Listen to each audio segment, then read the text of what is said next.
여러분, 매달 내는 건강보험료 고지서 있죠? 그게 지금 50년 만에 정말 완전히 뒤바뀌려고 하고 있습니다.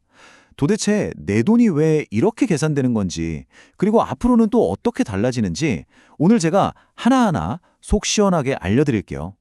자, 바로 이 이야기부터 시작해 볼게요. 평생 건보료 한 번 안 내셨던 어머님 앞으로 갑자기 32만 원짜리 고지서가 날아온 거예요. 왜 그랬을까요? 연금이랑 예금이자 합친 게 기준을 딱 40만 원 넘었다고 연간 380만 원을 내라고 한 겁니다. 이게 그냥 남의 얘기가 아니에요.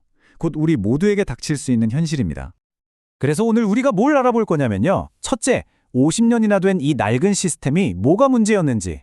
둘째, 가진 만큼 낸다는 새로운 규칙이 뭔지. 셋째, 그래서 내 고지서는 어떻게 바뀌는지. 넷째, 누가 이득 보고 누가 손해보는지.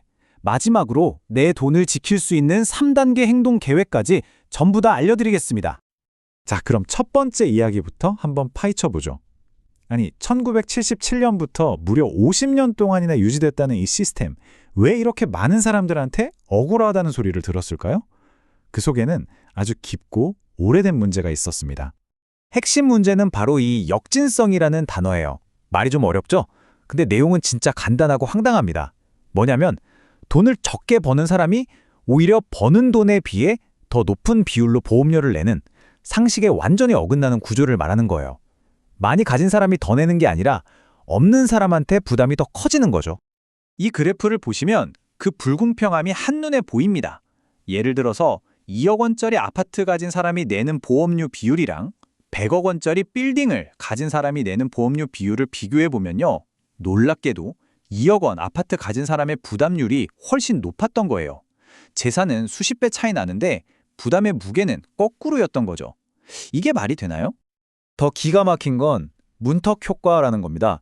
이게 뭐냐면 내 재산 점수가 딱 1점, 2점 올랐을 뿐인데 하필 그게 정해진 등급의 경계선을 넘어버리면 월 보험료가 갑자기 몇만 원씩 팍 뛰어버리는 거예요.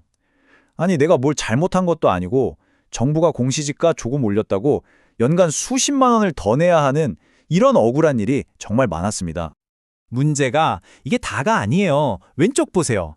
지금 당장 백수라서 소득이 0원인데 무려 2년 전, 그러니까 23개월 전 소득을 기준으로 보험료를 내라고 하는 소득시차 문제가 있었고요. 오른쪽은 더 코미디입니다. 20년도 더 된 낡은 기준 때문에 15년 된 중고 소나타는 보험료가 오르는데 1억 원 넘는 최신 전기차는 보험료가 0원인 이런 말도 안 되는 일이 벌어지고 있었던 거죠. 그래서 드디어 정부가 칼을 빼들었습니다. 이 복잡하고 불공평하게 짝이 없던 50년 묵은 시스템을 그냥 싹 다 버리고 가진 만큼 낸다는 아주 단순하고 공정한 원칙 하나로 가겠다고 선언한 겁니다. 제일 크게 바뀌는 건 바로 계산 방식이에요. 여기 보세요. 왼쪽의 낡은 등급제는 마치 지하철 요금 같았어요.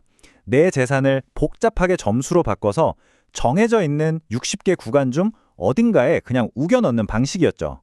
하지만 이제 오른쪽의 정률제로 바뀝니다. 이건 택시 미터기 같아요. 내가 가진 자산에 정확하게 똑같은 요율을 곱해서 계산하는 겁니다. 훨씬 간단하고 투명하죠. 그리고 그 지긋지긋했던 이입 3개월의 시간차, 이것도 드디어 사라집니다. 이제 건강보험공단이랑 국세청 시스템을 실시간으로 연결해서 만약 내가 이번 달에 소득이 딱 끊겼다. 그럼 다음 달 보험료가 바로 조정되는 거예요. 더 이상 2년 전 잘 나가던 시절 기준으로 억울하게 보험료 내는 일은 없어지는 겁니다. 자, 그럼 이제 가장 중요한 부분입니다. 이 모든 변화가 과연 내 고지서에, 내 주머니에 어떤 영향을 미칠지 한번 살펴보겠습니다. 특히 피부영자 자격이랑 그동안은 계산에서 쏙 빠졌던 금융소득을 잘 보셔야 돼요. 첫 번째 폭탄은 바로 금융소득입니다. 지금까지는요, 이자나 배당으로 1년에 2천만 원 이하를 벌면 건보료를 한 푼도 안 냈어요. 일종의 무임승차였죠. 근데 이제 이 파티는 끝납니다. 아주 적은 돈이라도 금융소득이 생기면 무조건 건보료 부과 대상에 포함시켜서 소득 있는 곳에 보험료 있다는 대원칙을 세우겠다는 겁니다. 그리고 이건 정말 많은 분들께 직접탄이 될 수 있습니다. 자녀 직장 보험에 이름 올려서 건보료 공짜로 내던 피부양자 자격 있죠. 그 기준이 연소득 3,400만 원에서 2천만 원으로 확 낮아집니다. 정말 대폭 깎이는 거예요. 이 슬라이드 정말 중요합니다. 국민연금, 개인연금, 이자, 배당 이런 모든 소득을 다 합쳐서 1년에 2천만 원을 단일원이라도 넘지면 그 순간 피부영자 자격이 그냥 사라지는 거예요. 그러면 어떻게 되냐고요? 건보료 0원에서 갑자기 매달 수십만 원씩 내야 하는 지역가입자로 바뀌게 됩니다. 지금 당장 우리 부모님 소득부터 확인해 봐야 하는 이유가 바로 이겁니다. 자, 그럼 이 거대한 변화 속에서 과연 누가 웃고 또 누가 울게 될까요? 이번 개편의 승자와 패자를 제가 명확하게 한번 정리해 드릴게요. 이 표를 보시면 한눈에 들어옵니다. 왼쪽, 그러니까 보험료가 줄어들 사람들은요. 자산이 많지 않은 지역가입자나 갑자기 소득이 끊긴 분들, 이런 분들은 부담이 줄어들 가능성이 높아요. 반면에 오른쪽, 보험료가 늘어날 사람들은 고액 자산가, 금융소득 많은 분들, 그리고 특히 저연소득 2천만 원 기준을 넘어서 피부양자 자격을 잃게 되는 은퇴자분들입니다. 이분들은 보험료가 정말 크게 오를 수 있어요. 그럼 우리는 이제 어떻게 해야 할까요? 그냥 넋놓고 고지서만 기다릴 수는 없잖아요. 지금부터 다가올 변화에 대비해서 내 소중한 돈을 지킬 수 있는 아주 구체적인 3단계 행동 계획을 알려드리겠습니다. 딱 이 세 가지만 기억하세요. 첫째, 지금 바로 부모님의 모든 소득을 꼼꼼하게 다 더해서 연 2천만 원 기준을 넘는지 안 넘는지 확인하세요. 둘째, 혹시 퇴직을 앞두고 계신다면 퇴직금을 연금으로 받을지 일시금으로 받을지 다시 고민해야 합니다.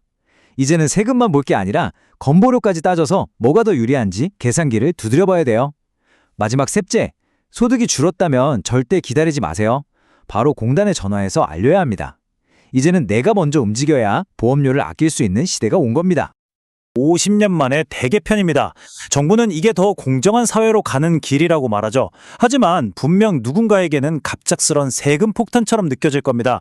과연 이번 변화는 모두를 위한 공정한 첫걸음일까요? 아니면 결국 또 다른 방식으로 서민들의 주머니를 터는 것에 불과할까요? 여러분의 날카로운 생각은 어떠신가요?